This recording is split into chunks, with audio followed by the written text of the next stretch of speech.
안녕하세요. 한 번에 합격한다. 원샷 원킬 전산회계입니다. 이번 강의는 전산회계 1급 92회 1강 이론 강의를 진행할 수 있도록 하겠습니다. 자, 먼저 이론 문제를 풀이하기 전에 이론 문제를 풀이하실 때는 실기 화면의 계정 과목 및 주교 등록을 실행시켜 두고 풀이를 하시면 유리합니다. 자, 그래서 저도 실기 화면의 계정 과목 및 주교 등록이죠. 계정 과목 및 주교 등록. 아이고, 죄송합니다. 회계관리, 계정 과목 및 주교 등록. 아이고, 기초정보관리 여기에 있네요. 이거 눌러놓고 출발을 하고, 두 번째입니다. 그리고 가끔 가다가 계산하는 공식이 필요할 때는 손익계산서와 정기본 원가명세서를 참고로 하실 수도 있습니다. 지금은 계정 과목 및 주교 등록을 실행시켜 두고 문제를 풀이할 수 있도록 하겠습니다. 자, 아울러서 이론 문제를 풀 때는 아시는 부분부터 먼저 풀이하시고 계산하거나 복잡한 부분은 제일 마지막에 푸셔야지만 시간 관리가 될 수 있다는 점 말씀드리고 1번 문제 보겠습니다. 다음 중 수익과 비용에 대한 설명으로 가장 잘못된 것은, 이 문제가 제가 볼 때는 조금 난이도가 있어 보입니다. 첫 번째, 관련 수익과 직접적인 인과관계를 파악할 수 있는 비용은 해당 기간에 합리적이고 체계적인 배분을 이용하여 비용을 인식한다. 예, 이 부분 언뜻 보면 맞는 말처럼 보입니다. 잠시 뒤에 체크하겠고요. 두 번째, 수익은 특정 회계기간 동안 발생한 경제적 효익의 증가로서, 예, 맞죠. 지분 참여자에 의한 출연과 관련된 것은 제외한다. 그러니까 지분 참여자란 말은 주주가 되겠죠. 출연다는 것은 주식을 발행하는 거, 이런 것들은 제외한다. 예, 맞습니다. 가장 대표적인 게 우리 회사 주식을 발행하면서 할증 발행한다든지 감자를 한다든지 여기에 해당되는 것은, 즉 자본에 관련된 것은 수익이 아니다, 이런 말이 되네요. 예, 2번은 정확하게 맞습니다.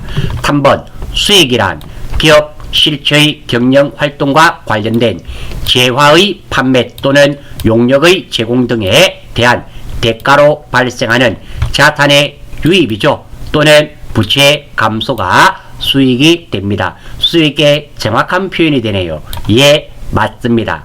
4번, 수익은 자산의 증가나, 그렇죠. 수익이 발생되면 자산이 증가되거나, 그리고 부채의 감소와 관련하여, 그렇죠. 부채의 감소와 관련이 됩니다. 3번 보기와 유사한 보기입니다. 미래 경제적 효익이 증가하고 이를 신뢰성 있게 측정할 수 있을 때 인식한다. 예, 맞는 말입니다. 2, 3, 4는 정확하게 다 맞는 말이 되고요. 1번이 왜 틀렸는지 살펴보겠습니다. 관련 수익과 직접적인 인과관계를 파악할 수 있는 비용은 기간 비용이 아닙니다. 해당 기간에 되어 있는데요. 기간 비용이 아니라 수익을 인식할 때 대응하여 비용을 바로 인식합니다. 그래서 1번이 틀렸습니다. 자, 관련 수익과 직접적인 인과관계를 파악할 수 없지만 지금은 인과관계를 직접적으로 파악할 수 있다라고 되어 있습니다. 파악할 수 없지만 당해 지출이 일정 기간 동안 수익 창출 활동에 기여하는 것으로 판단될 경우 합리적이고 체계적으로 배분하여 비용으로 인식한다. 이렇게 됩니다. 따라서 1번이 틀렸는데요. 1번이 정답이 되는 틀린 이유는 직접적인 인과관계를 파악할 수 있는 비용은 수익을 인식할 때 대응 바로 비용으로 처리하고, 그게 아니라 직접적인 인과관계를 파악할 수 없는 경우는 그 기간에 배분을 한다, 이런 말이 되어서 정답은 1번이 틀렸으며, 1번은 조금 찾기가 힘든 부분이 있다 이렇게 정리하고 넘어가겠습니다. 2번입니다. 단기 시세 차익을 목적으로, 그러니까 단기 시세 차익이 목적이니까 단기 매매 정권임을 알 수 있습니다. 로 상장된 주 세무의 주식을 2019년도에 취득하여 아래와 같이 보유하고 있는 주 회계의 2020년도 손익 계산서상 인식할 영업 외 수익 및 영업 외 비용은 각각 얼마인가? 자, 이 내용을 제가 다음 페이지에 정리해 두었습니다. 이 내용의 포인트는 단기 매매정권 처분과 평가가 포인트가 되고요.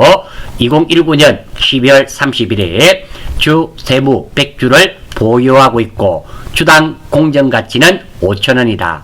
즉, 이 말은 단기 매매정권의 현재 장부가액은 주당 5,000원이다. 이런 의미가 되겠습니다. 그리고 2020년 10월 12일 날 주 세무의 주식 500주네요. 500주를 주당 4,900원에 처분하고 현금으로 받았다. 그러니까 한 주에 5,000원짜리 500주니까 5525 단기 매매정권 얼마? 250만원을 주고 현금은 얼마 받았을까요? 4,900원이니까 현금 245만원입니다. 5,000원짜리를 4,900원에 팔았으니까 100원 주당 100원씩 손해봤죠. 그러니까 단기 매매정권 처분 손실이 5만원이 발생했습니다. 그래서 여기까지 회계 처리를 하게 되면은 단기 매매정권 500주가 남았습니다. 12월 31일 현재 주 세무주식 500주를 보유하고 있고 주당 공정가치는 5,100원이다. 내가 5,000원짜리를 500주 가지고 있었는데 5,100원으로 올랐네요. 단기 매매정권 평가 이익이 발생했죠. 5만원이 발생했습니다. 무엇 때문에? 단기 매매정권 때문에. 따라서 자 10월 12일입니다. 단기 매매정권 처분손실 5만원이 발생했고요. 그리고 단기 매매정권 평가이익이 5만원이 발생했습니다.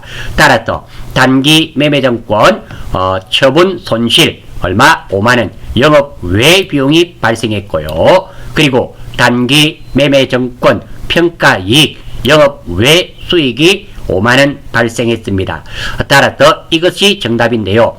아울러서 단기 매매정권 처분손실이 영업 외 비용인지 영업 비용인지 잘 모르실 때는 어떻게 한다더라? 계정과목 및 주교등록에서 컨트롤 F 단기 매매정권 처분 엔터. 자, 처분이익이 있네요. 처분이익은 보시면 영업 외 수익입니다. 물론 단기 매매정권 처분손실은 영업 외 비용이 됩니다. 이렇게 계정과목을 찾아가시면서 하시더라도 시간이 오래 걸리지 않습니다. 따라서 이 문제의 정답은 영업외 비용 5만원이 발생했고 영업외 수익도 5만원이 발생했습니다. 영업외 비용, 영업외 수익은 이 문제에서는 큰 의미가 없네요. 5만원씩이 되었죠. 단기 매매정권 처분손실 5만원과 단기 매매정권 평가이익 5만원이 발생했으니까 손실, 영업외 비용, 그리고 단기 매매정권 평가이익은 영업외 수익이 됩니다. 5만원. 정답은 그래서 4번이 될 수밖에 없습니다. 3번. 다음 중 재고자산으로 분류되는 경우는 재고자산이란 생산 과정에 있든지 판매 과정에 있는 모든 것은 재고자산입니다.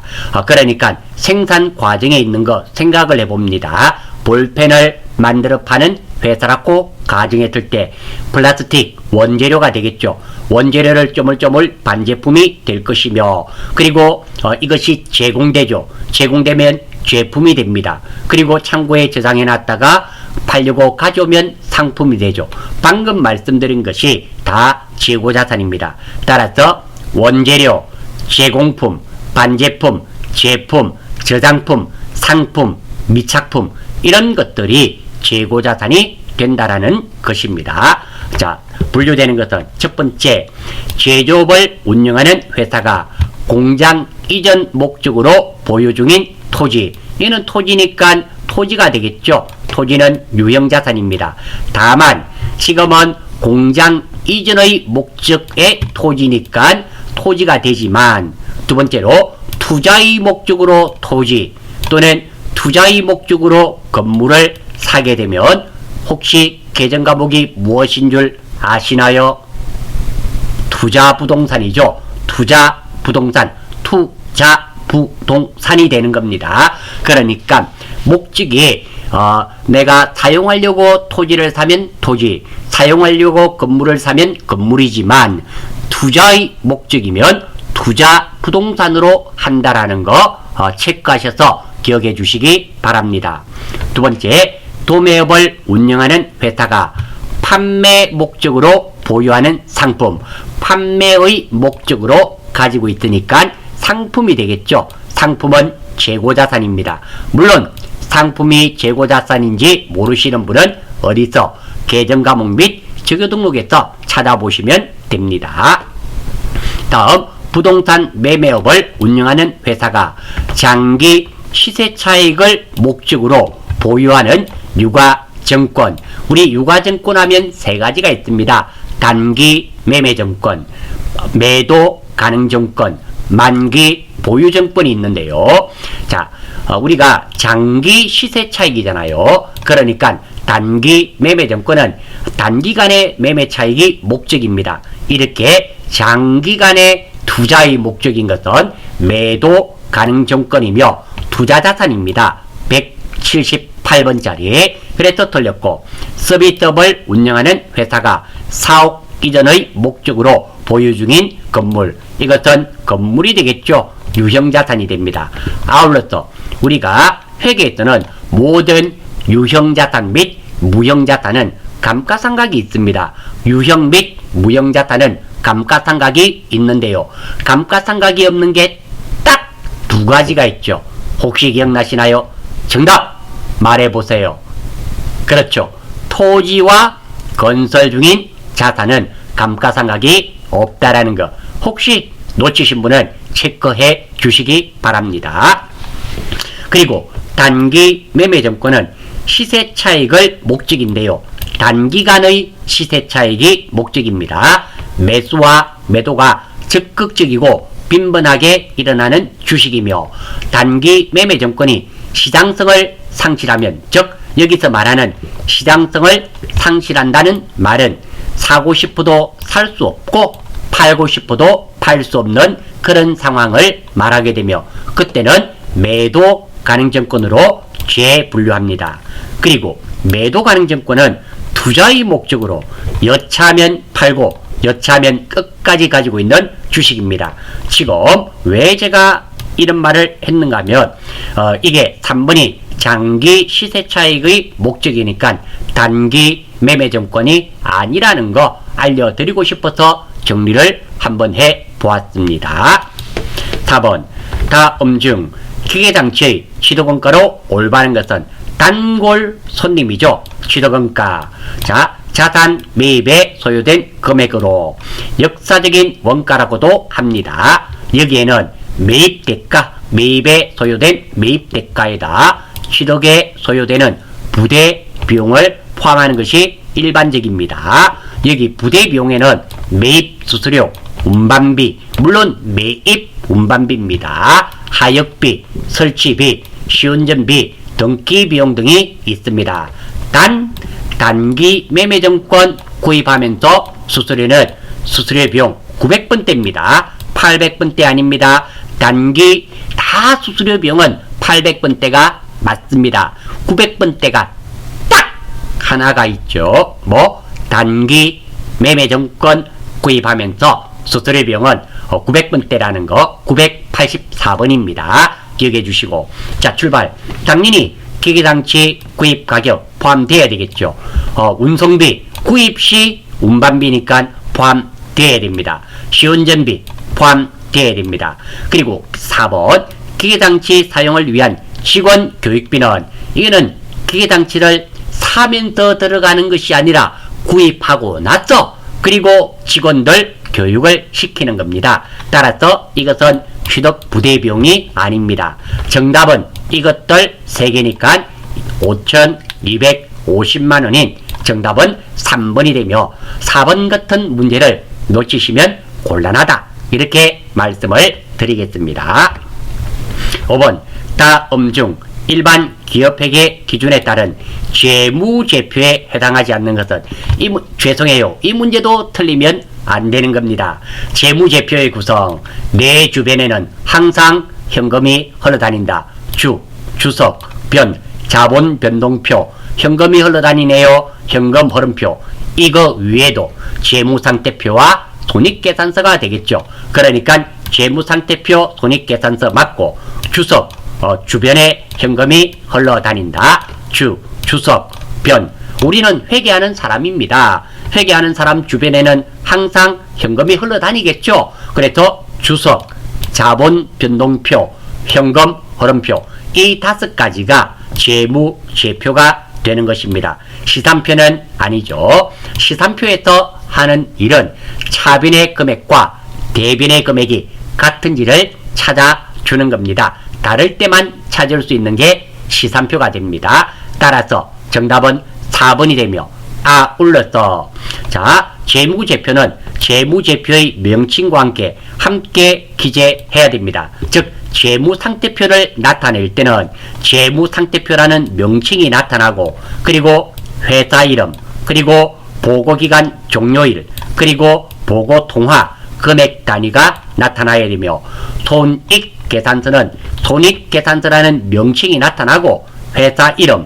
손익계산서니까 회계기간이 되겠죠. 왜? 손익계산서가 일정 기간 아닙니까? 그리고 보고통화 금액 및 단위 자, 이 말씀도 드리는 이유가 가끔 출제가 됩니다. 그래서 함께 기억을 해 주시기를 권장드립니다.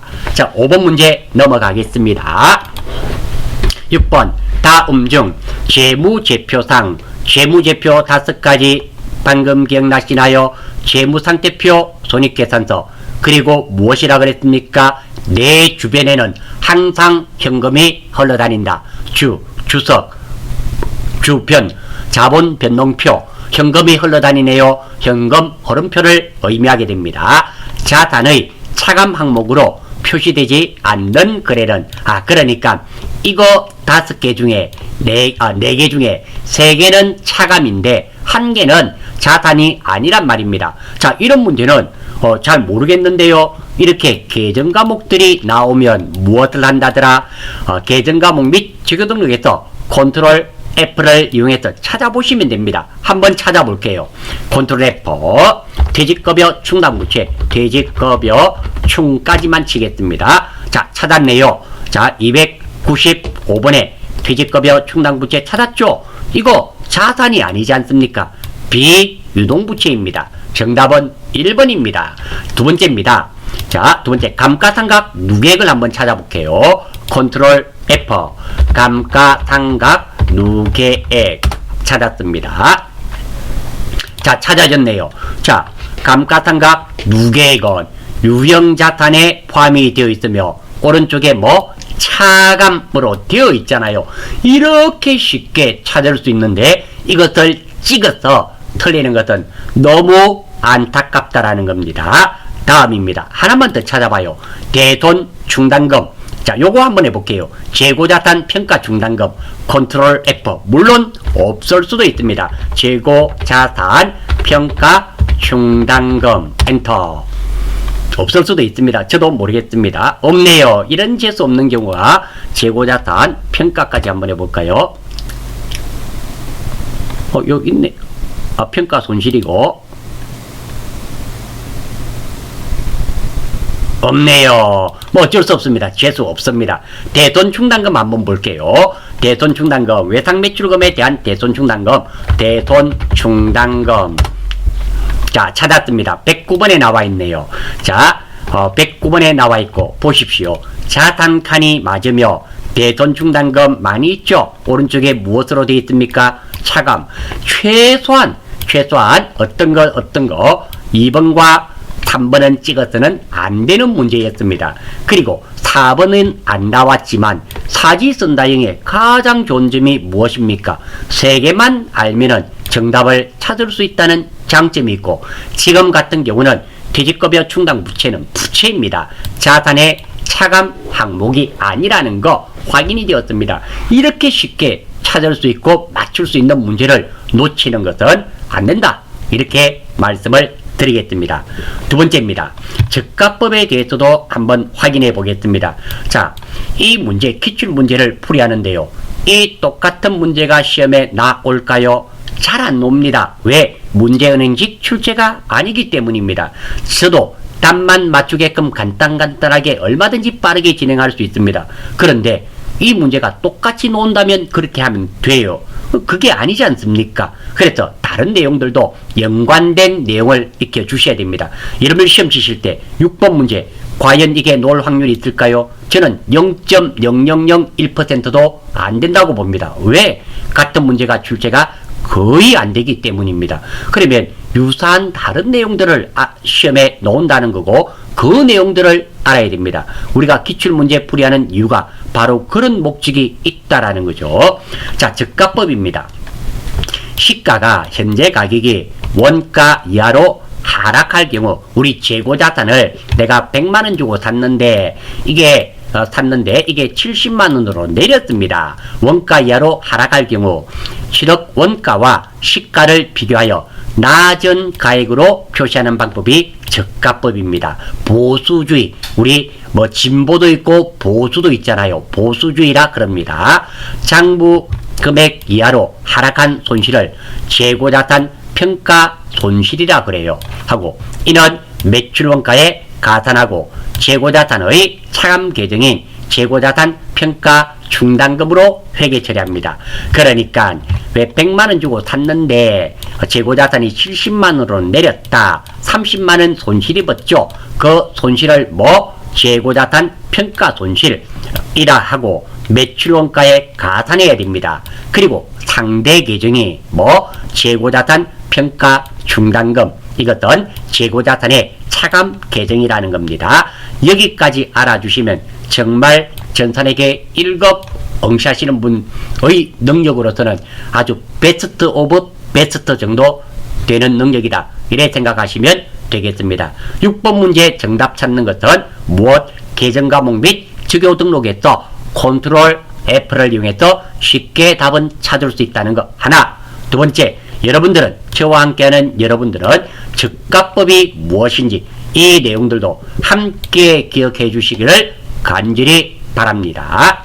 7번, 다음 중 사채에 대한 설명으로 틀린 것은 유효이자율법 적용 시 할인 발행인 경우 사채 이자는 매년 감소한다. 자, 이거부터 먼저 보겠습니다. 사채 정리입니다.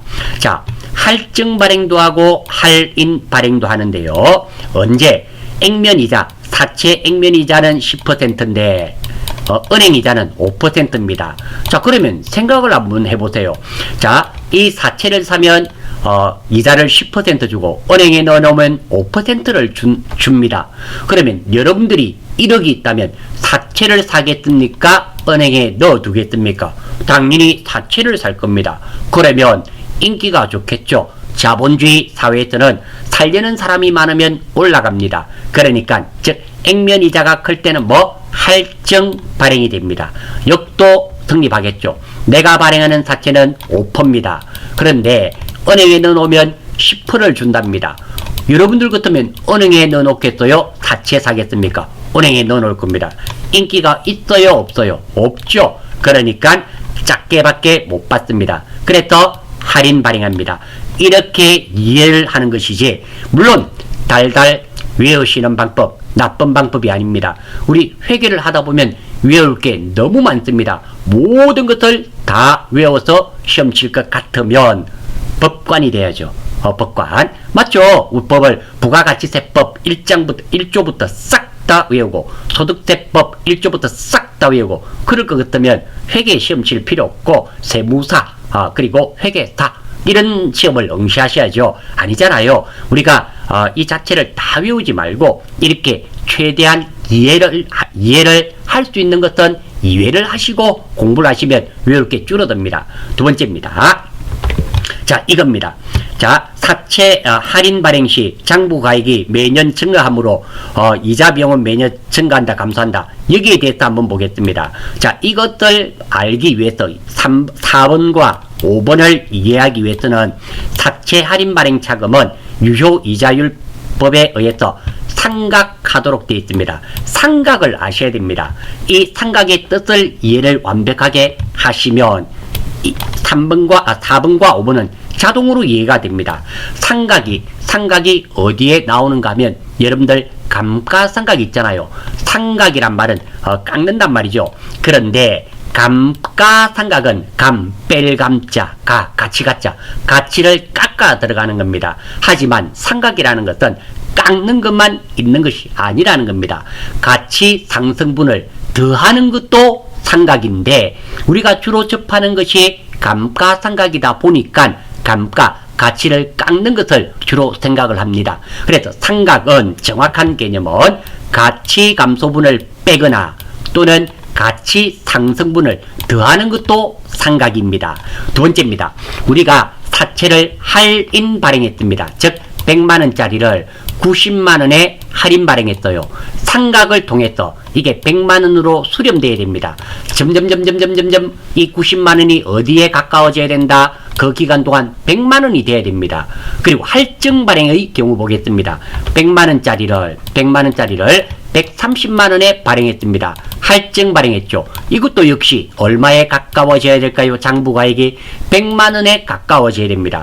그러니까 할인 발행했을 경우에는 장부가액이 점점 올라갈 수밖에 없고, 그리고 할증 발행했을 때는 장부가액이 점점 내려갈 수밖에 없습니다. 따라서 이제 이해가 됩니다. 사채를 할인 발행 시 장부가액이 증가함으로, 그렇죠, 100만원짜리를 90만원에 발행했습니다. 상각을 통해서 100만원에 가까워지죠. 그러니까 장부가액이 증가되므로 이자 비용은 매년 증가됩니다. 반대입니다. 할증 발행했을 때는 100만원에 가까워지려면 점점 줄어들겠죠. 그러니까 사채를 할증 발행 시 장부가액이 매년 감소하므로 이자 비용은 매년 감소합니다. 이 말 이해가 되십니까? 두 번째입니다. 세 번째죠. 상각 시 사채 할인 발행 차금과 사채 할증 발행 차금은 매년 둘 다 증가합니다. 따라서 유효 이자율법 적용 시 할인 발행 시 사채 이자는, 자, 할인 발행했습니다. 100만원짜리를 90만원에 발행했습니다. 그러면 장부가액이 점점 증가되어서 100만원에 돼야 됩니다. 그러면 장부가액이 증가되니까 이자 비용은 증가될까요? 감소될까요? 증가되죠. 그래서 정답은 1번입니다. 이렇게 이해를, 저도 솔직하게 말씀드려서 이거 다 못 외웁니다. 이걸 어떻게 다 외우고 있습니까? 그냥 이렇게 이해를 하고 있습니다. 상각의 뜻을 정확하게 이해를 하고, 그리고 각각 경우의 가지수를 이해를 해버리면 외우지 않으셔도 됩니다. 물론 이해를 못하시면 외우는 길밖에 없습니다. 너무 안타깝습니다. 그런데 상각의 뜻을 잘 이해를 하시면 4번, 5번이 이해가 되고, 그리고 이거 액면가가 크면은 당연히 살려는 사람이 많으니까 할증 발행, 그리고 시장 이자율이 높으면 살려는 사람이 없으니까 할인 발행될 수밖에 없습니다. 너무 쉽지 않습니까? 이렇게 이해를 하시는 게 원칙입니다. 안 되시면 외우시는 길밖에 없고요. 두 번째, 사채 할증 발행 차금은 당해 사채의 액면 가액에서 부과하는 형식으로 기재한다. 그렇죠?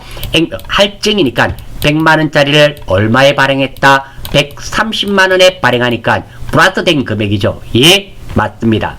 유효 이자율법 적용 시 사채 할증 발행 상가액은 매년 증가한다. 자, 할인이든 할증이든 상가액은 둘 다 매년 증가한다 그랬습니다. 3번 부분에 정리를 해두었습니다. 따라서 정답은 1번이며, 이거 나오면 많은 학생들이 틀립니다.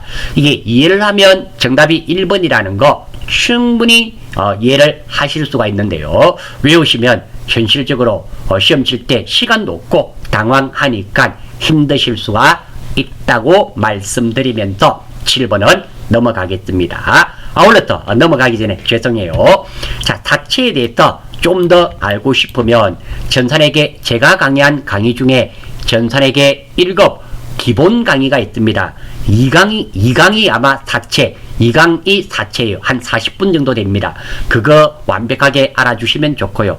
특히 세무에 응시하신다는 분들은 1급뿐만 아니라 나는 전산 세무 2급 또는 TAT 2급에 응시하신다는 분은 반드시 익혀 주셔야 되며, 이것은 제가 간단하게 이 문제만을 풀기 위해서 제가 정리해 둔 거고요. 사채 실제로 유효이자율법으로 상각이 되어 들어가는 것도 세무를 치시는 분은 알아주셔야 된다라고 강조를 드리면서 7번 문제는 넘어가겠습니다.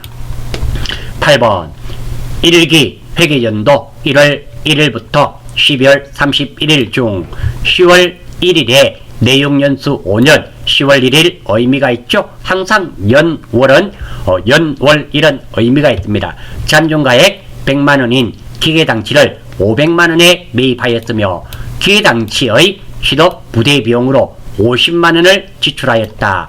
동기계는 원가 모형을 적용하고 정액법으로 감가상각한다. 1일기 회계연도에 계상될 감가상각비로 맞는 감가상각비 구하는 거네요. 단 만다 월할 상각합니다. 자, 첫 번째, 자, 취득원가 우리 감가상각비 구하는 공식 있죠? 자, 감가상각 한번 볼게요. 감가상각이란 말은 자, 상각입니다. 상각. 감가상각은 뭐 가치 감소분을 뺀다는 의미입니다. 이게 감가상각의 의미고요. 또는 가치 상승분을 가산하거나 더한다는 의미입니다. 우리 사채에서 가치 상승분이 있었지 않습니까? 감가상각의 주된 목적은 취득 원가의 배분에 있습니다. 왜냐하면 우리가 공장에서 제품을 만들기 위해서 기계장치를 샀습니다. 기계장치 감가상각이 있는데 이걸 제외하고 원가를 구해버리면 이게 5년 지나고 나면 없어지지 않습니까? 이 돈은 어떻게 할 건데? 안 되죠. 그래서 이 돈을 체계적으로 배분해서 어디에 원가에 가산하기 위해서 한다. 이런 의미가 됩니다. 자, 다음입니다. 정액법과는 공식이죠. 취득원가 마이너스 잔존가액 나누기 내용 연수가 되고요. 물론 잔존가액은 남은 가치가 되며 내용 연수는 사용 연수로 받아들이시면 됩니다. 취득원가 550이죠. 왜? 500만원에 부대비용 50만원 들었으니까 550만원, 그리고 마이너스 100만원, 잔존가액이 100만원이라 그랬습니다. 내용연수는 몇 년? 5년. 그러면 1년에 얼마씩 상각을 시킨다? 90만원입니다. 그런데 몇 개월 사용했나요? 10월 달에 샀잖아요. 월할 상각이니까 10, 11, 12 석 달 썼습니다. 그래서 90만원 곱하기 12분의 3 해서 22만 5천원인 정답은 3번이 되겠습니다. 아울러서 여러분들 시험에서는 정액법이 나왔지만 93회에는 정률법이나 연수합계법이 나올 수 있다는 얘기예요. 그러니까 이 공식도 반드시 외우셔야 되는 공식입니다. 두 번째입니다. 나 이런 거 처음 보는데요. 문제가 조금 있습니다. 합격이 보장 안 됩니다. 우리가 전산회계 1급 시험 치면서 정액법, 정률법, 연수합계법 구하는 공식을 모르고 대입을 못한단 말은 문제가 있단 얘기입니다. 이론 시험이 이론 문제가 최소 10개 이상은 맞아 주셔야지만 합격이 보장이 됩니다. 10개 밑으로 맞으면 특히 이론을 7개 맞으신 분은 딱 69점 나옵니다. 안 됩니다. 최소 8개는 맞으셔야 되고, 그래도 안전빵 합격하셔야 되지 않습니까? 그러면 10개 이상은 맞아주셔야 됩니다. 개인적인 바람이라면 12개 이상을 맞기를 원하고, 최소한제는 10개, 찍은 거 포함해서 10개는 돼야 된다고 다시 한 번 더 강조해 말씀을 드리고요. 두 번째입니다. 원가 모형을 적용하고, 원가 모형은 뭔데? 자, 그거 한번 보겠습니다. 유형자산의 재평가 모형이 있습니다. 기업은 유형자산 인식일 이후 측정 방법으로 원가 모형과 재평가 모형 중 하나를 선택해서 유형자산 분류별 동일하게 적용할 수 있습니다. 원가 모형입니다. 자, 이게 우리가 일반 기업회계 기준에서 우리가 보통 사용하는 방법입니다. 즉 다시 말해서 감가상각 하는 겁니다. 우리가 지금 이 문제가 원가 모형을 적용한다 이런 말 있잖아요. 감가상각을 하는 겁니다. 그래서 한번 볼게요. 최초 취득원가로 계속 평가하는 방법입니다. 그러니까 취득원가 500만원이 계속 연결이 되고, 그리고 감가상각비를 통해서 가치를 깎아 들어가는 것을 의미합니다. 원가에서 감가상각 누계액을 차감한 금액을 장부금액으로 인식합니다. 우리가 지금 여기까지 해오던 것이 싹 다 원가 모형이었습니다. 그런데 원가 모형에 대해서 크게 생각을 하지 않았습니다. 그런데 재평가 모형이 있습니다. 이것도 같이 한번 기억해 주시면 좋겠습니다. 유형자산을 공정가액으로 재평가하는 것으로, 재평가는 보고기간 말에 자산의 장부금액이 공정가치와 중요하게 차이나지 않도록 주기적으로 수행합니다. 재평가 결과 유형자산의 장부금액이 증가하는 경우는 재평가이익으로 합니다. 재평가이익은 기타 포괄 손익 누계액으로 처리하고, 그리고 장부금액이 감소하는 경우는 재평가 손실인데요. 이거는 당기 비용으로 합니다. 손익계산서 상의 당기 손실로 처리합니다. 좀 다르죠. 이익을 봤을 때는 기타 포괄 손익 누계액 자본 항목으로 하고, 손해를 봤을 때는 당기 비용으로 처리합니다. 이게 좀 달라요. 자, 이렇게 하는 이유는 손실은 즉각 반영하고 이익은 신중하게 반영하여 재평가로 기업의 이익이 부풀려지는 것을 차단하기 위하여 처리 방법에 있어서 차이가 있습니다. 그러니까 재평가를 통해서 이익이 발생하는 경우는 자본으로 넣어두었다가 다음에 자본에서 빼겠다라는 겁니다. 그렇게 하고, 손해가 발생하면 즉각 반영을 하기 때문에 함으로써 회사에서 재평가로 인한 이익이 발생되는 것을 차단하기 위해서 있다. 이 말 정도 알아주시면 좋겠고요. 아무튼 원가 모형은 우리가 여지까지 사용하던 모형이다, 이래 생각하시면 되고, 재평가 모형도 이번 기회에 체크하셔서 알아주시면 너무너무 고맙겠고, 모르시겠거든 그런갑다 하고 하나 넘어갑니다. 자, 다음 9번입니다. 갑사의 제품 A와 제품 B에 대한 제조 원가 자료는 다음과 같다.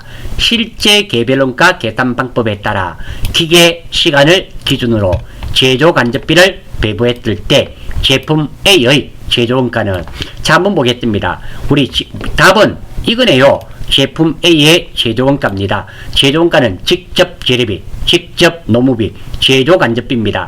이거 세 개를 더하면 됩니다. 그런데 이것을 모르지 않습니까? 이것은 여기 있네요. 제조 간접비가 있는데 이것은 기계 시간으로 구한다 그랬습니다. 자, 이제 우리가 한번 구해 볼게요. 다시 한번 더. 자, 우리가 구하는 것은 이 물음표입니다. 물음표만 구해지면 제품 A의 가격은 구할 수 있습니다. 이 물음표는 이 300만원이 배분될 겁니다. 이렇게 배분이 될 텐데 시간으로 배분될 거다, 이런 말이 됩니다. 자, 그래서 제가 정리해 두었습니다. 첫 번째 우리가 구하는 것은 이겁니다. 이거. 두 번째 300만원이 배분이 될 거예요. 이것만 찾으면 되는데 이것도 찾아보겠습니다. 자, 1000시간이 됐네요. 1000시간에 300만원이 들었습니다. 그러면 1시간에는 얼마가 들었습니까? 3,000원이 들었습니다. 그러니까 1시간 작업하는데 제조 간접비가 3,000원이 들었습니다. 그런데 지금 제품 A는 몇 시간을 사용했습니까? 400시간입니다. 그러면 3,000원 곱하기 600 하니까 이것이 얼마가 될까요? 180만원이 됩니다. 물론 이것은 제품 B는 제조 간접비가 얼마가 배분이 될까요? 3,000원 곱하기 400시간이죠. 120만원. 그래서 이 둘을 더하면 300만원이 되는 겁니다. 즉 다시 말해서 이 물음표가 얼마가 된다? 180만원. 그러면 요거 세 개를 더하면은 제품 A의 제조 원가가 되겠죠. 1100만원에 180만원을 더하니까 정답은 280만 원이 될 수밖에 없습니다. 이 문제의 핵심은 두 가지가 있네요. 제품 A의 제조 원가를 구하려면 이 물음표만 있으면 되겠다. 왜? 직접 재료비, 직접 노무비, 제조 간접비를 더하기 때문에. 두 번째입니다. 그러면 이 물음표는 어떻게 구하는데, 제조 간접비 300만 원이 배분이 되는데 무엇이 기준이라 하더라? 문제에서 기계 시간을 기준으로, 기계 시간이 1000시간입니다. 그러면 300만 원인데 1000시간에 300만 원입니다. 1시간에는 얼마일까요? 나누면 3000원이 되죠. 그런데 A 제품은 몇 시간을 사용했습니까? 600시간. 3000원 곱하기 600시간 하니까 180만 원이 될 수밖에 없고, 이거 세 개를 더하면 1280만 원이 될 수밖에 없는 그런 상황이 되겠습니다. 10번 다음 중 원가의 형태에 따른 분류에 해당하지 않는 것은, 자, 원가에 관련된 건데요. 전산회계 1급에서는 원가 회계가 최소 3문제, 4문제가 출제가 되며, 두 번째로 계산하는, 조금 전에 했던 9번처럼 계산하는 문제도 출제가 되지만 말로 관계된 문제가 한 2-3문제 또 출제가 됩니다. 그것은 반드시 맞추셔야 됩니다. 그래서 이번 시간에 말로 관계된 것부터 먼저 정리하겠습니다. 자, 원가액인데요. 원가의 3요소는 직접 재료비, 직접 노무비, 제조 간접비가 있고요. 기본 원가 또는 기초 원가라고 그러죠. 이것은 제품 생산을 위해서 반드시 필요한 원가가 되며, 재료와 사람은 있어야 되겠죠. 이 두 가지가 기본 원가 또는 기초 원가라 하며, 가공 원가 또는 가공비, 가공비란 말 자체가 갈고 닦고 쪼고 하는 거, 제품 생산을 위해서 들어가는 노동력과 기타 부대 비용을 의미하게 되며, 즉 갈고 닦고 조이고 하는데 들어가는 원가로서 사람이 하지 않습니까? 직접 노무비와 전기 같은 거 들어가죠. 그래서 제조 간접비, 이 두 가지가 가공 원가가 됩니다. 이 자체로도 시험에 출제가 됩니다. 두 번째, 직접비는 직접적으로 추적이 가능한 원가. 가장 대표적인 게 직접 재료비, 직접 노무비가 되며 직접이 다 들어가 있죠. 그리고 간접비는 직접적으로 추적이 곤란한 원가이며 대표가 제조 간접비입니다. 이 제조 간접비를 배분법, 직접 배분법, 단계 배분법, 상호 배분법으로 배분을 하게 됩니다. 두 번째입니다. 고정비네요. 고정비는 많이 생산하든지 작게 생산하든지 항상 일정하게 들어가는 원가로서 가장 대표적인 예가 임차료, 보험료 이런 것들이 됩니다. 변동비는 많이 생산하면 많이 들고 생산하지 않으면 하나도 들어가지 않는 원가로서 직접 재료비와 직접 노무비가 여기에 해당됩니다. 준변동비와 준고정비는 고정비와 변동비가 섞여 있는데요. 준변동비는 변동비의 성격이 더 강하고 준고정비는 고정비의 성격이 더 강한 것입니다. 준변동비, 조업도가 0인 경우에도 일정액이 발생하고, 또한 조업도가 증가하면 거기에 비례하여 증가하는 원가 요소가 되며 전기요금이라든지 수도요금이 여기에 해당됩니다. 준고정비는 특정 범위의 조업도 수준에서는 일정한 금액이 발생하지만 관련 범위를 벗어나면 원가 총액이 일정액만큼 증가 또는 감소하는 원가. 그림으로 나타내면 고정비는 항상 일정하니까 이렇게 될 것이며, 변동비는 아예 안 만들 때는 안 들고 이런 그림이 되겠죠. 그리고 준변동비는 그림으로 나타내면 이렇게 변동비와 이렇게 아예 안 만들어도 조금은 들고, 그리고 많이 생산하면 많이 드는 거. 준고정비는 계단 원가라고도 하죠. 이렇게 계단식으로 증가되는 거, 이 정도가 준변동비가 됩니다. 자, 제가 적어두었습니다. 변동비는 아예 안 만들 때는 하나도 안 들다가 이렇게 많이 생산하면 많이 드는 거. 고정비, 많이 생산하든 작게 생산하든 항상 일정하게 드는 것. 준고정비, 계단 원가라고도 하죠. 이렇게 드는 거. 준변동비는 아예 안 만들더라도 일정 부분은 들고, 그리고 많이 생산하면 많이 드는 거, 이렇게 됩니다. 두 번째, 변동비는 많이 생산하면 비례하여 많이 들어가는 금액이며, 고정비는 많이 생산하든 작게 생산하든 똑같이 들어가는 금액이고, 자, 여기 보면 조업도라고 있습니다. 조업도는 생산량을 말합니다. 많이 생산하고 작게 생산하는 정도를 의미하게 되며, 단위당이란 말도 나와요. 단위당이란 말은 한 개당을 의미한다는 거 기억해 주시고요. 그리고 개별원가, 종합원가, 표준원가가 있습니다. 개별원가, 다품종, 소량, 핵심적인 것은 주문 생산하는 업종입니다. 두 번째, 개별원가는 작업 원가표, 개별원가입니다. 종합원가는 제조 공정비율이 핵심입니다. 이거 포인트로 잡아주시고, 우리가 대부분 다루는 것은 종합원가가 많죠. 소품종, 대량으로 생산하는 업종에서 채택합니다. 그리고 개별원가의 장단점, 원가 계산이 정확합니다. 대신에 단점, 원가 계산에 많은 노력과 비용이 필요합니다. 업종으로는 건설업, 기계 제조업, 항공기 제조업, 조선업 등이 해당되며, 비교적 단위당, 한 개당 가격이 고가인 제품에 적용이 됩니다. 하지만 종합원가는 공장에서 대량 생산하는 겁니다. 원가 계산이 간단합니다. 두 번째, 원가 계산에 시간과 노력이 적게 들어 경제적입니다. 단점으로는 원가가 정확하지 않죠. 그리고 정유업, 제당업, 제분업, 제지업, 볼펜 생산업, 축구공 생산업, 이런 업종들이 됩니다. 아무튼 공장에서 대량으로 생산하는 업종이 되고요. 그리고 표준원가라고 있습니다. 표준원가는 원가 절감을 주된 목적으로 하여 사전에 실시되는 원가 계산 방법입니다. 그러니까 표준적인 원가를 정해두어서 이것을 원가에 계산하겠단 말입니다.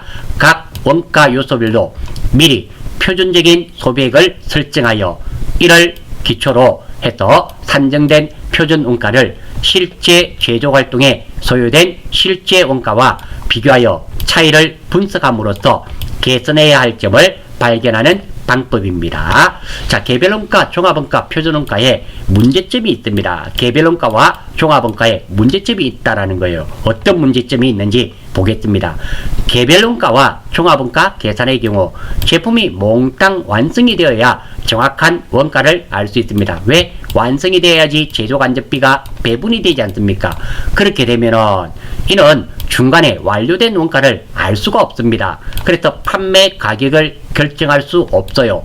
판매 가격이 결정되지 않으니까 중간에 완성된 것은 판매가 불가능합니다. 이런 문제점이 있습니다. 이것을 없애기 위한 방법으로 표준원가로 해두면 어떻게 될까요? 중간에 완성된 것들이 미리 표준원가가 있으니까 매출원가가 구해집니다. 중간에 완성된 것도 판매할 수가 있겠죠. 이것을 보완하는 목적으로 표준원가가 사용도 됩니다. 자, 이 정도 알고 한번 볼게요. 다음 중 원가 행태에 따른 분류에 해당하지 않는 것은 변동비, 고정원가, 준고정원가, 그리고 준변동비도 있죠. 답은 4번이며 매몰원가는 과거에 발생한 원가로서 현재의 의사결정에 전혀 영향을 끼치지 않는 원가가 매몰원가, 현재 의사결정에 영향을 미치는 것은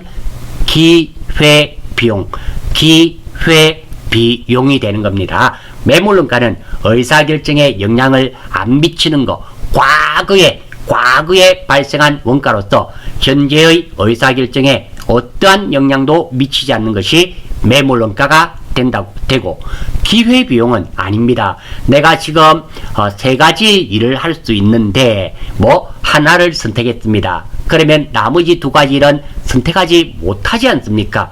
이때 선택하지 못한 것 중에서 가장 가치가 높은 것이 기회비용이 됩니다. 이 기회비용은 의사결정에 고려가 되어야 됩니다. 아무튼 정답은 4번이 되겠습니다. 11번 주동영은 올해 초 사업을 개시하였다. 다음 자료에 의해서 당기의 매출원가를 구하시오. 자, 이런 문제 너무 깝깝하다 하시는데요. 제품 매출 원가 구하는 공식입니다. 이 공식도 전산회계 1급 치시면서 모른다는 것은 있을 수 없는 일입니다. 이게 기본으로 아셔야 됩니다. 공식 저하고 수업하지만 제가 공식 몇 개 외워달라 그랬습니다. 여러분들 전산회계 2급 1급에 나오는 공식 정말 많습니다. 근데 제가 중요하다고 몇 개 요거는 꼭 외워 주십시오 라고 했습니다. 반드시 아셔야 됩니다. 혹시 놓치신 분이 계시다면 꼭 외워주셔야 됩니다. 출발합니다. 자, 먼저 기본원가가 있네요. 우리 조금 전에 했죠? 기본원가, 기초원가. 기본원가, 기초원가는 직접 재료비와 직접 노무비를 더한 겁니다. 그리고 제조간접비가 있습니다. 단기 총제조원가는 직접 재료비, 직접 노무비, 제조간접비가 되는데요. 직접 재료비와 직접 노무비가 얼마다? 50만원. 제조간접비가 얼마다? 30만원. 합하면 얼마가 되나요? 80만원이 구해졌습니다. 두 번째입니다. 단기 제품 제조원가는 기초 제공품 제고액 플러스 단기 총 제조원가 마이너스 기발 제공품 제고액인데요. 올해 초에 사업을 시작했기 때문에 기초가 없습니다. 있다 치더라도 나와 있지 않으니까 0이 되겠죠. 0. 단기 총 제조원가는 얼마? 80만원. 마이너스 기발 제공품 제고액이 얼마다? 40만원. 그러면 얼마가 될까요? 단기 제품 제조원가는 40만원이 되겠네요. 다음 마지막으로 제품 매출원가는 기초 제품 제고액 플러스 단기 제품 제조원가 마이너스 기말 제품 제고액입니다. 단기 제품 제조액이 얼마? 40만원입니다. 40만원 빼기 기말 제품 재고액이 얼마? 10만원. 40만원에서 10만원 빼니까 정답은 얼마가 된다? 30만원. 정답은 2번이 되며 11번은 이 문제네요. 이 공식만 알고 계셨다면 너무나도 쉽게 맞추실 수 있는 문제고, 이 공식을 모르셨다면 틀릴 수밖에 없는 그런 문제가 되겠습니다. 다시 말씀드립니다. 지금 나와 있는 이 공식은 아주 자주 많이 사용되는 공식이오니 반드시 시험 치기 전까지는 외워주셔야 됩니다. 외우라니까 정말 미안합니다. 저도 보십시오. 익혀달라. 조금 전에 사체 이런 건 이해를 하면 쉽습니다 했지만 이런 거는 공식이니까 외워주시는 게 맞다. 저도 수업하면서 외워달라 할 때 제일 가슴이 무너집니다. 어쩔 수가 없죠. 우리가 시험이니까 수학도 구구단 정도는 외우고 있어야 되듯이 회계 1급에 응시하시는 분이 이거 모르시는 것은 있을 수 없으며, 이 내용은 전산 세무 2급에도 그대로 출제가 됩니다. 꼭 익혀주시기를 바라면서 11번은 넘어가겠습니다. 12번 다음 중 제조원가 명세서에 포함되는 항목으로만 짝지어진 것은, 자, 이런 게 나오면 답이 몇 번일까 참 고민을 많이 하십니다. 이거 전기분 원가 명세서에 보시면 딱 나와 있습니다. 정말 그런지 한번 볼까요? 자, 한번 볼게요. 자, 여기 보시면 전기분 원가 명세서 있지 않습니까? 이거 눌러보시면 쉽습니다. 눌러주세요. 눌러주세요.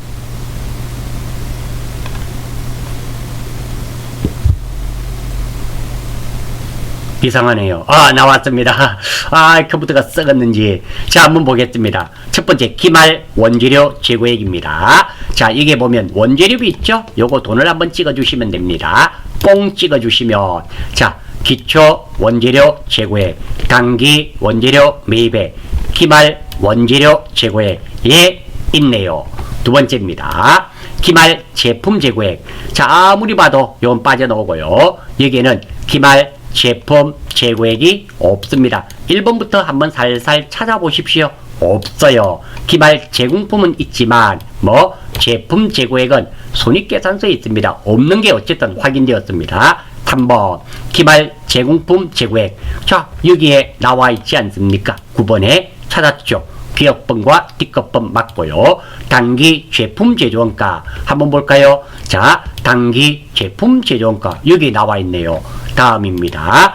단기 총제조원가 한번 볼까요? 단기 총제조원가 여기 있네요. 자, 단기 총제조 비용으로 나왔네요. 나와 있고, 다음 단기 제품 매출원가 이거는 없습니다. 그래서 정답은 1번이 되며, 이 두 가지는 손익계산서에 있는데요.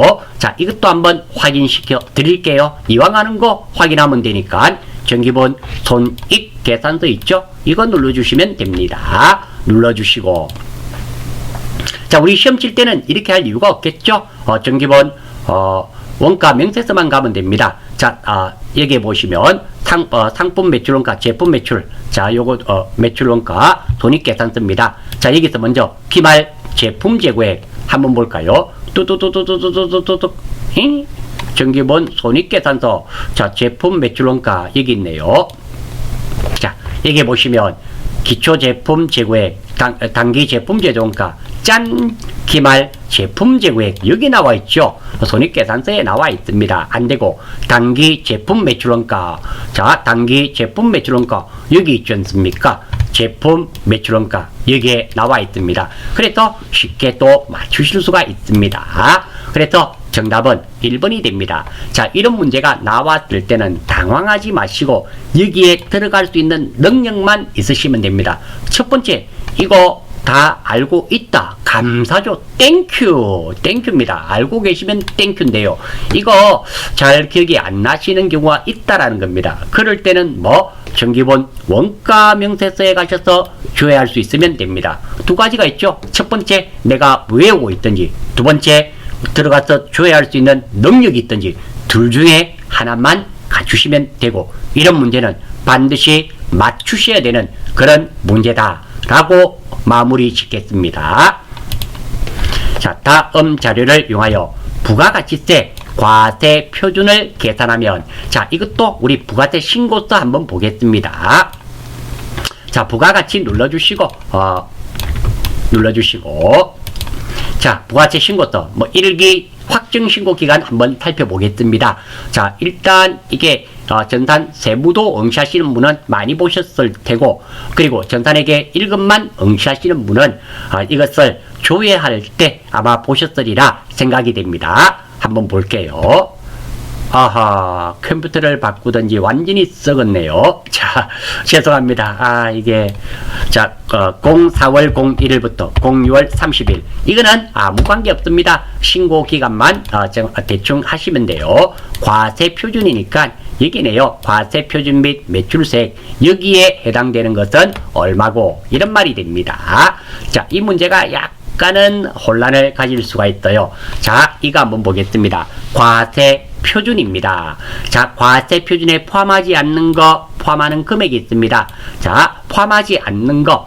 자, 포함하는 것부터 한번 봐요. 재화 또는 용역을 공급한 후, 그 공급에 대한 대손금. 왜 대손 있잖아요. 돈 떼인 거. 장려금. 이런 것들은 뭐, 과세 표준에 포함합니다. 포함하고, 할부 판매에 따른 이자 상당액. 이것도 과세 표준에 포함합니다. 즉 부가세 내란 말입니다. 그리고 대가의 일부로 받는 운송비, 포장비, 하역비, 운송보험료 이런 것도 뭐 팔린 걸 보고 부가세 10% 내란 말입니다.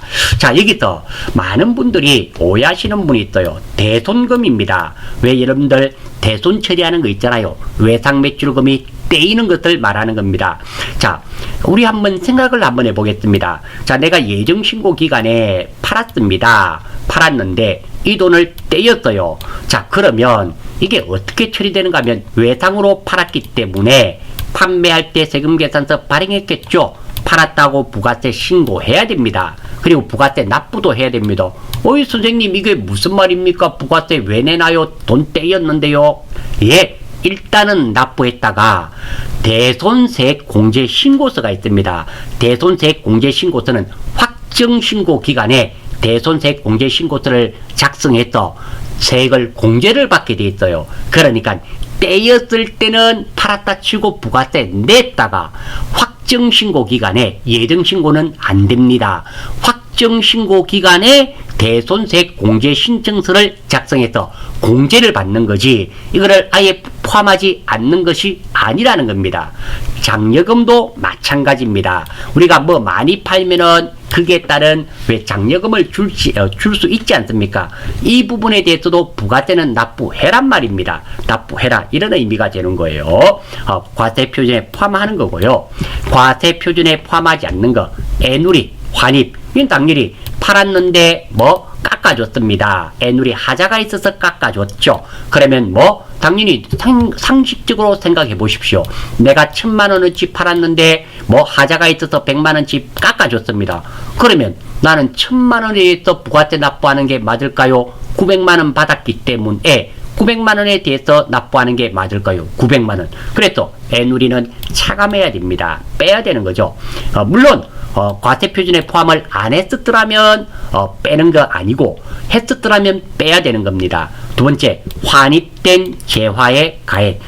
왜? 1000만원치 팔았다가 100만원치 돌려받았습니다. 그러면 그 100만원은 팔린 게 아니잖아요. 그리고 우리 할인 있죠? 매출 할인. 이것도 역시 마찬가지입니다. 팔아서 깎아준 돈은 약속에 의해서 깎아주는 거 있죠. 애누리는 하자가 있어서 깎아주는 것이고, 할인은 외상매출금을 받으면서 일찍 받으면서 깎아주는 거, 할인이 되겠죠. 이것도 과세표준에 포함하지 않습니다. 그거 외에도 국고보조금과 공공보조금, 공급 대가의 지연으로 인하여 받는 지급 연체이자. 자, 오해하시는 분이 있습니다. 어떤 거? 연체이자와 할부이자의 상당액은 전혀 다른 거예요. 연체이자는 며칠 늦게, 한 달 늦게 돈을 주기 때문에 내는 거, 얼마 안 되는 거. 이것은 과세표준에 포함하지 않지만, 왜? 60개월 장기 할부로 팔면서 이자 2% 있죠. 이거에 대해서는 부가세 납부해란 말입니다. 그리고 매출 할인 깎아준 거죠. 뭐에 의해서? 약속에 의해서. 왜? 내가 6개월 뒤에 받기로 했는데 한 달 뒤에 갚아주면은 3% 깎아줄게, 이런 거 있잖아요. 이거 할인된 거 당연히 포함하지 않습니다. 그리고 구분 기재된 종업원의 봉사료, 이것도 과세표준에 포함하지 않고요. 반환조건부의 용기대금과 포장비용, 이런 것들은 과세표준에 포함하지 않습니다. 자, 그래서 과세표준에 포함하는 것부터 한번 볼까요? 몇 개 없으니까 팔고 부가세 받은 거 당연히 내야 됩니다. 그거 말고도 대손금, 장려금, 이런 거는 포함해야 됩니다. 할부, 판매, 이자의 상당액, 이것도 과세표준에 더해야 된단 말입니다. 빼기가 아니라 더하기. 더하기도 아니고 빼기도 아니고 이건 아닙니다. 더해야 된단 말입니다. 대손금도 뭐 더해야 된단 말입니다. 장려금도 더해야 된단 말입니다. 이런 것들도 다 가산, 더하기입니다. 알아주시고. 자, 문제 한번 볼게요. 자, 과세표준을 계산하면 이 문제가 조금 애매합니다. 매출액 5천만원입니다. 이것만 있다면 당연히 과세표준은 얼마다? 5천만원이 됩니다. 두 번째입니다. 자, 매출 애누리입니다. 자, 이게 두 가지가 있습니다. 어떤 거? 첫 번째, 매출액 따로, 대손금 따로, 그리고 판매 장려금 따로, 매출 애누리 따로 있을 때와 이 매출액 안에 이런 것들이 다 포함이 되어 있는 경우 답이 달라질 수 있겠죠. 한번 볼게요. 따로라고 생각해 보겠습니다. 매출액 5천, 이거 포함됩니다. 대손금도 포함됩니다. 그리고 판매 장려금도 당연히 조금 전에 나왔죠. 대손금과 판매 장려금은 과세 표준에 포함을 합니다.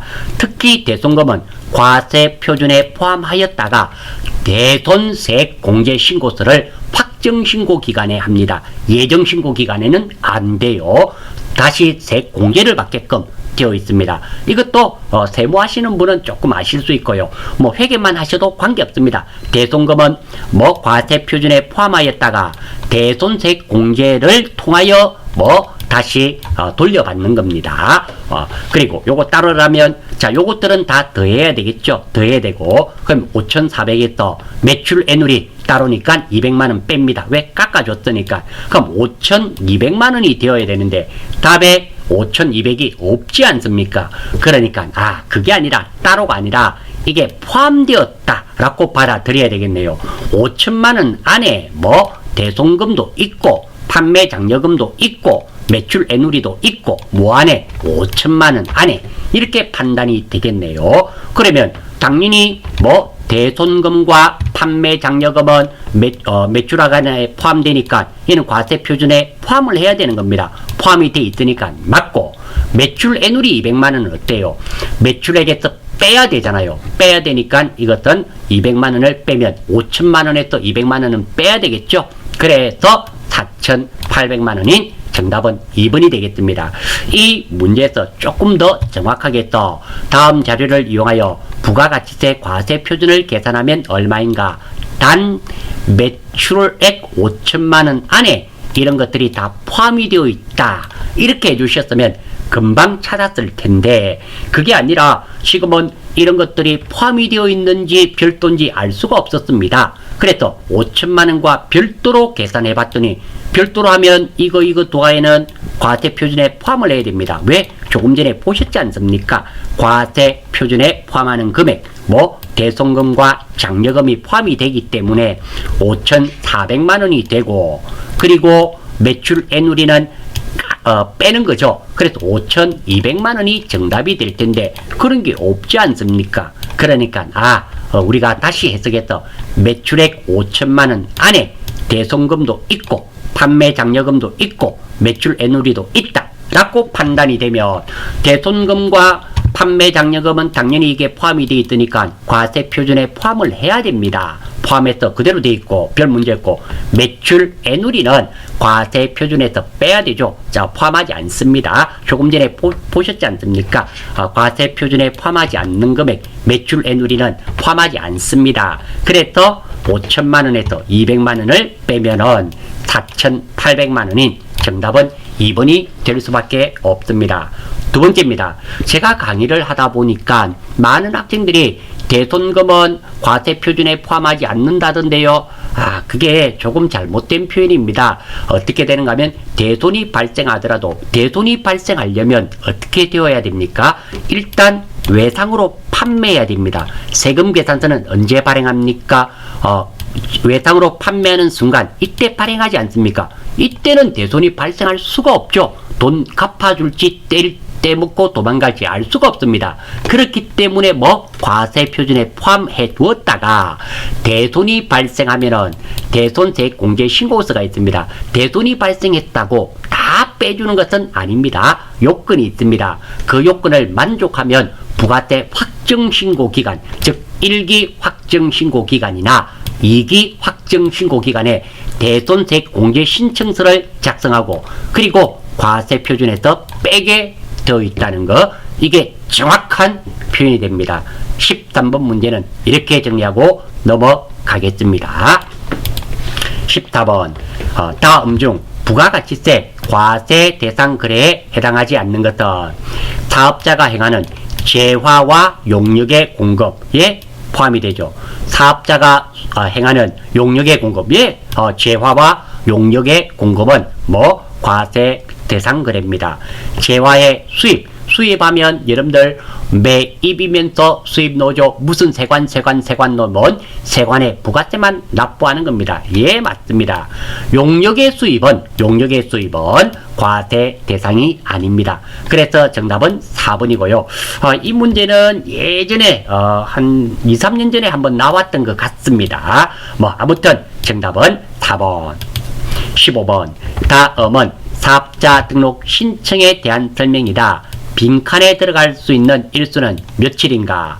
자, 부가가치세법상 사업자 등록을 신청하기 전에 매입세액은 매출세액에서 공제하지 않는다. 그렇죠. 불공사유잖아요. 사업자 등록을 하기 전에 매입세액은 공제하지 않습니다. 다만 공급 시기가 속하는 과세 기간이 끝난 후 며칠 이내의 사업자 등록을 신청할 경우 등록 신청일로부터 공급 시기가 속하는 과세 기간 기산일까지 역산한 기간 내에 매입세액은 공제할 수 있다.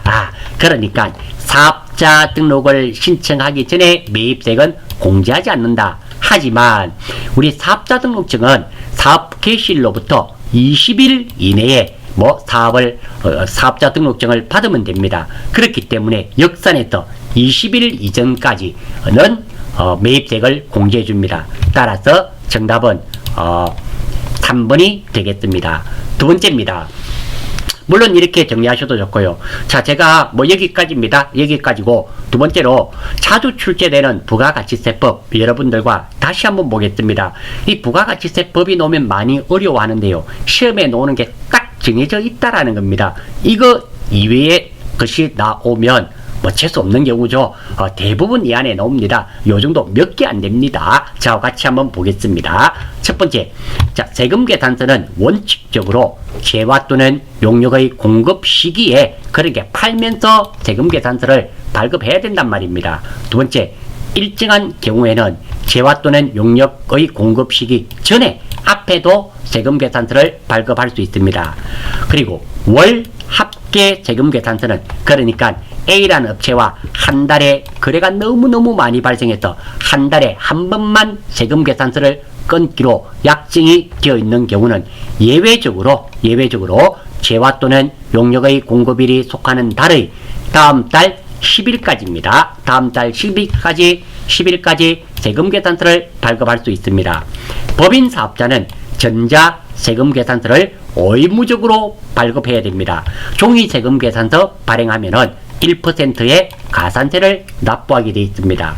직전 연도 사업장별 공급가액의 합계가 3억 원 이상인 개인 사업자는 전자 세금 계산서 의무 발급 대상자입니다.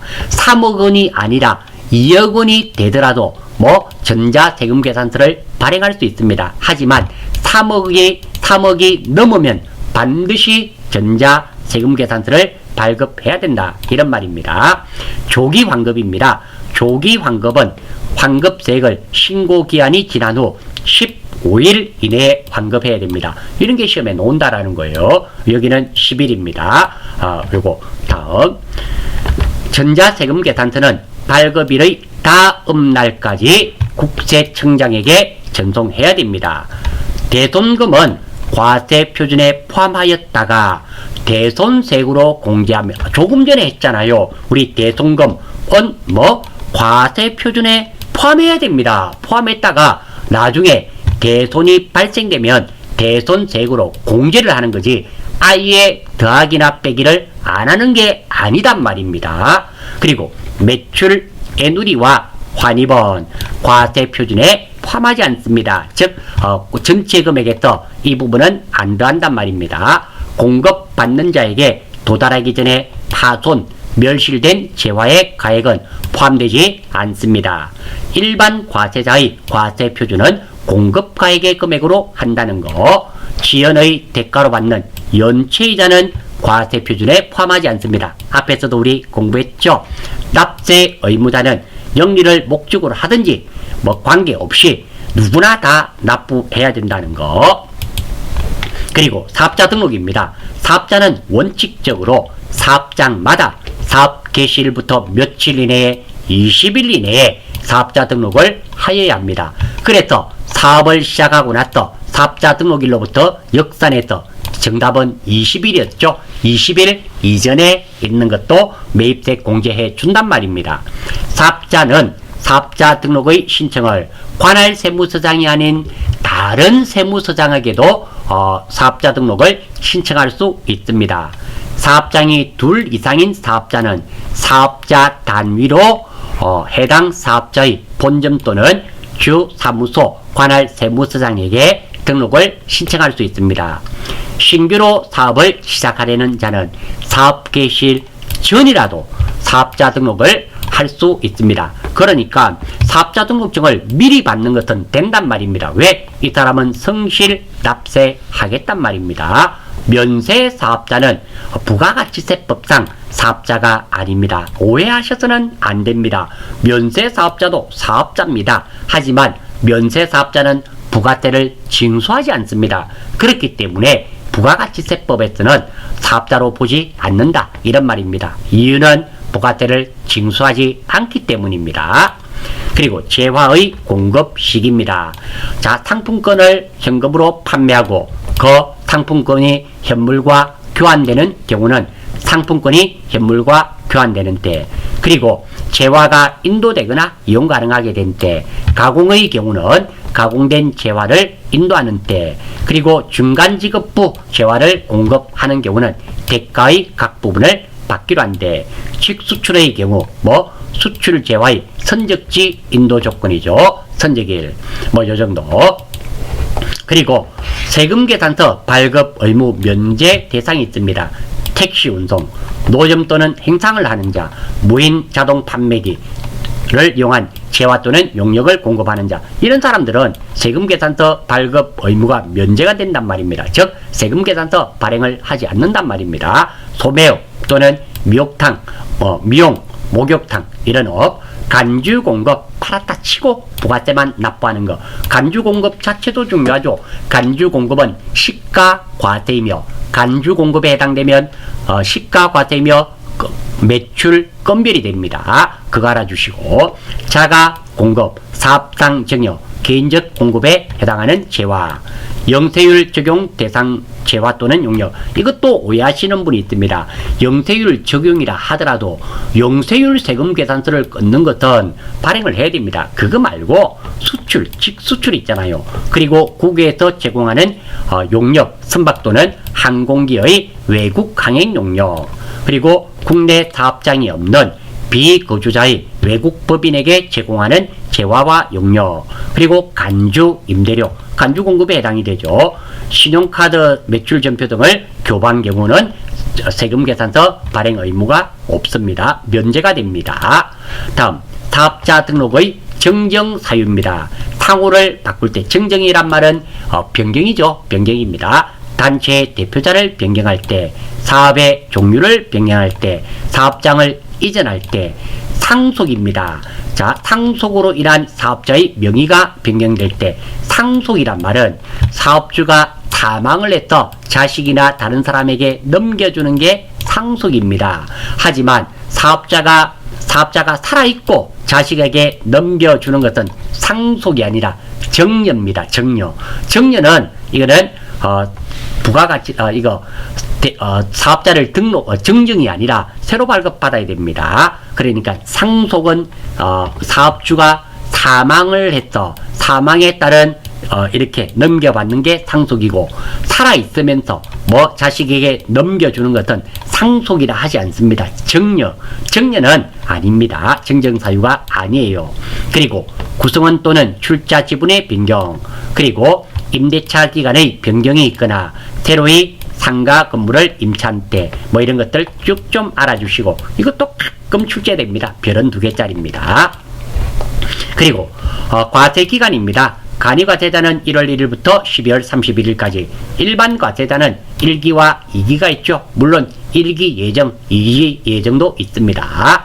그리고 신규로 사업을 시작하는 자에 대한 최초 과세기간은 사업 개시일부터 그날이 속하는 과세기간의 종료일까지로 한다는 거. 다만 사업 개시일 이전에 사업자 등록을 신청한 경우는 그 신청한 날부터 그 신청기간에 속하는 과세기간의 종료일까지로 한다. 그러니까 어려운 말 아닙니다. 이것은 사업자 등록을 발급받은 그날부터 신고기간이 된다, 이런 말이 됩니다.